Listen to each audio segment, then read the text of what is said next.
Off we go, Stephen. No, louder than that. Louder than that. Maybe stamp your feet. There's no one downstairs. That's it. Everybody else.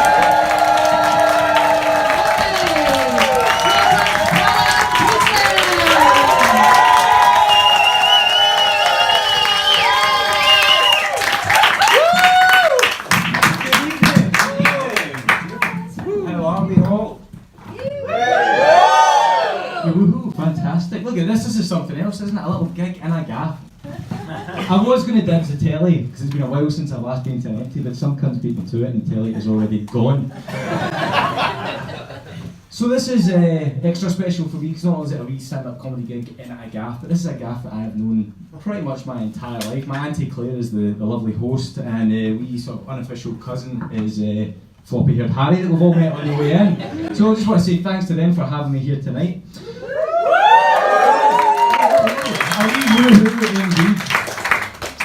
Now, I've known about this for a couple of months. Coming up, they asked me if I wanted to do it, and I was like, fuck it, yeah, it'll be a good laugh. Today happens to be my birthday.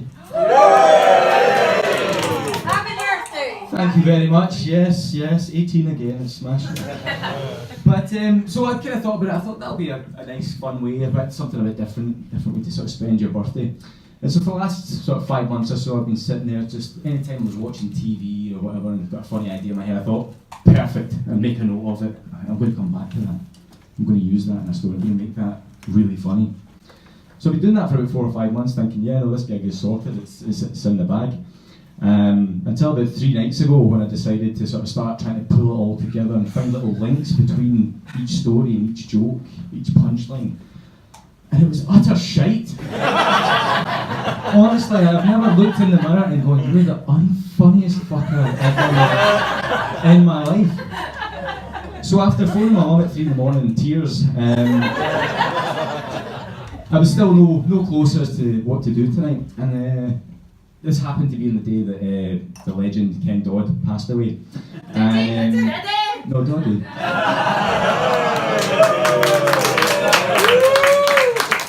Now, I probably shouldn't admit to this, but that was the only thing I knew of Ken Dodd prior to his passing. Diddy Doddy. I didn't know what the fuck. I didn't know Diddy and Doddy were people. I just thought it was a thing. But I was kind of despairing as to what to talk about or what to do for my set tonight, and I thought I'm going to watch that because I don't really know much of his stuff. So I want to get a wee bit of inspiration maybe because people go on about him. He's a legend by all accounts. And I watched it, and don't get me wrong, the guy was brilliant, and some one-liners had me absolutely fucking floored. But it was at the very, very end, he said something, he was just being asked in a documentary, what advice would you give to young people out there who want to make their way in stand-up comedy? And his thing was, he said, when I first started out, I tried 1,000 different personas and different characters, and none of them worked and none of them were funny. The best advice is to be yourself. So, with Ken Dodd hopefully behind me looking down, we give him a wee bit of his talent, hopefully that advice will help me out here today. And as this is a somewhat interesting, quite intimate gig, being here in our front room, everyone crammed in like it's going to turn into some mad fucking space-saving orgy. You wish. I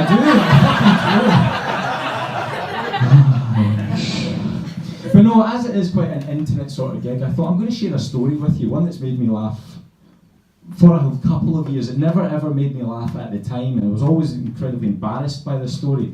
But as I've gotten older, and obviously to read my birthday, I can look back on it and go, that was fucking hilarious. I mean, it was a nightmare at the time, but the fact I went through it and I can look back on it and claim the story as my own. And I hope that you all feel the same. So for this intimate setting, here is a very intimate story that happened to me a good number of years ago. This is the story of Callum losing his virginity.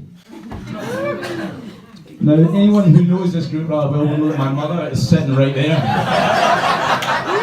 So I'm going to do the gig like that. Oh fuck, my best pals, what are you doing sitting in the front row? Fuck up. Turns up, £30 fucking for the two of us, and then you sit front fucking row. Cheers. No, so quite a few years ago, I was 17, which I think is quite a respectable age at which to lose one's virginity. And it wasn't for the fucking want of trying that I tried to lose it earlier, but There we go. I was 17 years old. I'd been going out with this girl for about 5 or 6 months. We worked together. We had a wee Saturday job together. And yeah, looking back, you think, what the fuck were you playing at, Callum? You know, like seriously, so much time wasted. But we've been together for 5 or 6 months. True love, right? It's funny because when you look at it, when it comes to losing the virginity, I think guys have the sort of fuck it, it's a band-aid, pull that fucker off, get it done with approach, whereas girls are a bit more like, no, just let it die. Good. That's what I was promising. So, it got to, I don't know if any of you have ever been a 17-year-old boy, but rather, I don't know if any of you have ever been a virgin 17-year-old boy in the south side of Glasgow, but it is fucking brutal, frankly. Because you've got all your pals lying to you. I mate, I had 5 of them, one up here, one down there, and you're going, oh, fuck. But who'd you know invite me to that? What, that? So anyway, for a while, through most of this relationship, you know, we would kiss, maybe something fondle or something like that. But that was it, you know, this girl, I mean, bless her, she was very prim, proper, both parents were in the police, she was very much letter of the law. Like one time we were driving down to Alton Towers, she had this big digital speedometer in the middle of her car. 69, which normally is my favourite number, by the way. 69 miles an hour down the M6 in the fast lane. I'm saying, you need to know, no, I will not break the law. About 6 miles further down the road, she hadn't realised, but it crept up to 76. And I went, 76? She hit the fucking brakes. Fast lane of the M6, so very much, you know, if it was illegal or something, it wouldn't be done anyway. So I'd kind of been saying, you know, come on, you know, I'm enjoying this, but you know, we've been together for a while. I love you now. I love you. Let's take this to the next level. Yeah, right. Cool, I was hoping you'd say that. So, from half our relationship, I was cutting about with these huge swollen blue bugs. Fucking somebody help!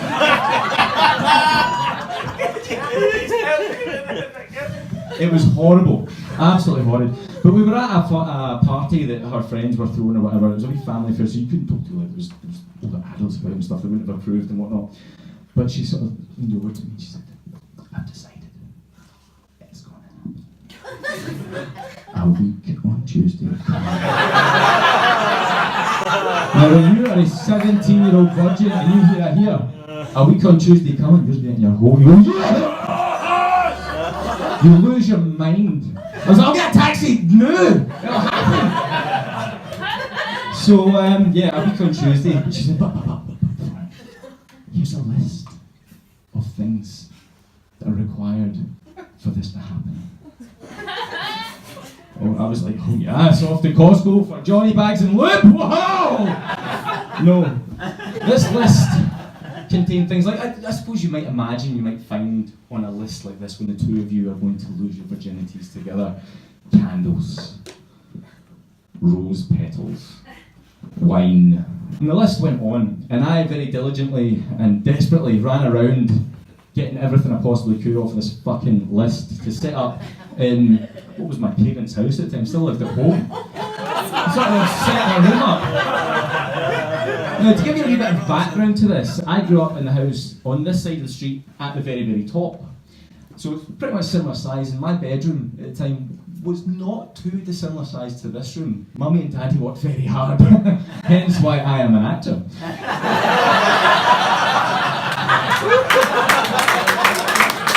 So the room I had was awesome. If you walked into the room here, so you walk in, it's a big size room, pretty much the size of this, and in that corner there's a platform that comes out pretty high up, pretty much the top of that mirror there's one platform, and then there's another platform just one bit higher, and on that lower platform was my double bed. Up on this one there was a sofa bed and a TV.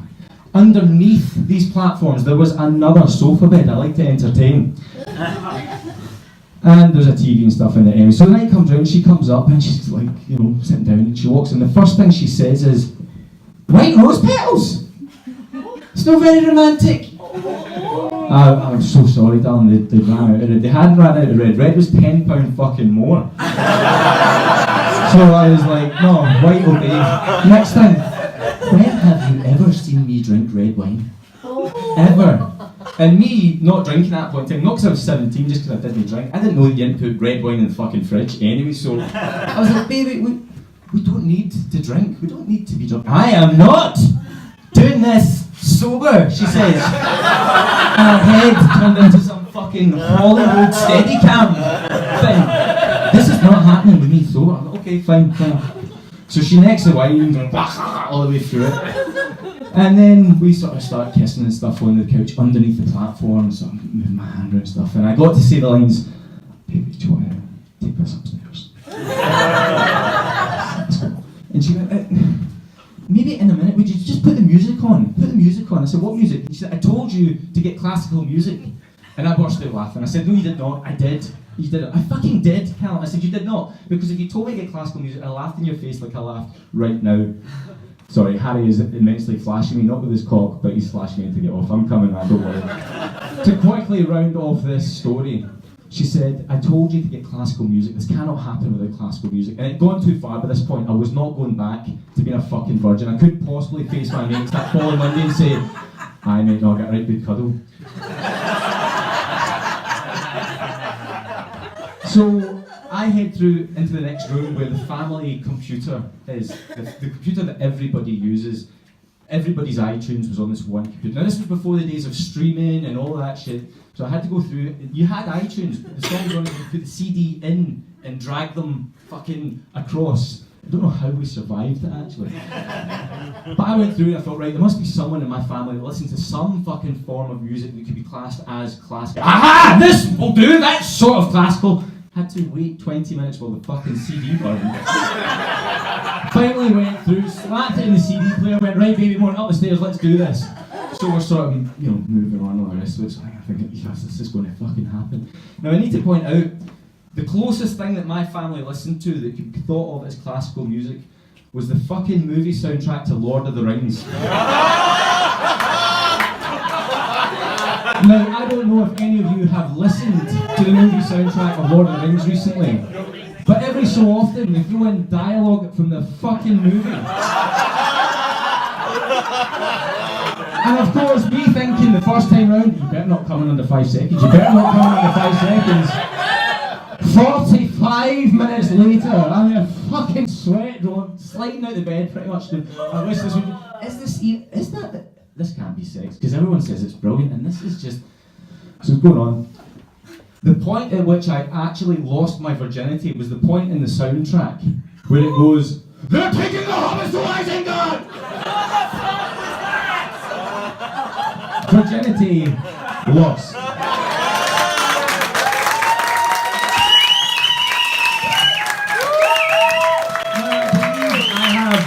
Gone dramatically over time, so I would like to apologise to the Harkers for that. I would like to thank you all for listening to my pish.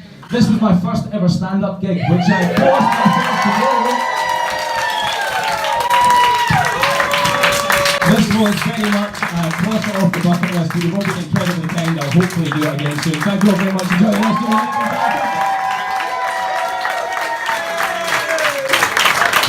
Forgot my fucking beer.